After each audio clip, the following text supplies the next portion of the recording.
ప్రభు మనకు 70 సంవత్సరాల ఆయుష్కాలాన్ని ఇస్తే, ఆ ఆయుష్కాలంలో ఎంతకాలం దేవుని కోసం జీవిస్తున్నాం అన్నది మనం యోచన చేసుకోవాలండి. 70 సంవత్సరాల్లో 23 సంవత్సరాలు నిద్రపోతూ ఉంటాం. ఒక 6 సంవత్సరాల పాటు తింటూ ఉంటాం. ఒక 8 సంవత్సరాల పాటు సెల్ ఫోన్స్ చూస్తూ ఉంటాం. ఒక 4 సంవత్సరాల పాటు వినోద కార్యక్రమాల్లో ఉంటూ ఉంటాం. ఒక 4 సంవత్సరాల పాటు ప్రయాణాలు చేస్తూ ఉంటాం. ఒక సంవత్సరం పాటు చదువుతూ ఉంటాం. 1.5 సంవత్సరం పాటు విద్యాభ్యాసం చేస్తూ ఉంటాం. ప్రతి ఆదివారం సమయానికి చర్చికి వెళ్ళి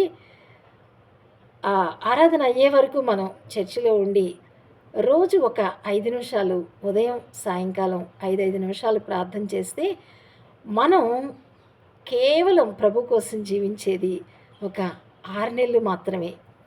కనుక మనం యోచన చేసుకోవాలండి. ప్రభువు మనకిచ్చిన ఈ జీవితంలో మనం దేవుని కోసం ఎంత సమయం కేటాయిస్తున్నాము అనేది మనం యోచన చేసుకోవాలి. సమయాన్ని సద్వినియోగం చేసుకునమని దైవవాక్యం సెలవిస్తుంది. దినాల్లో ఉన్నాం కనుక సమయాన్ని పోని ఒక సద్వినియోగం చేసుకుని అజ్ఞానుల వలె కాక జ్ఞానుల వలె ఉండమని దైవవాక్యం సెలవిస్తుంది.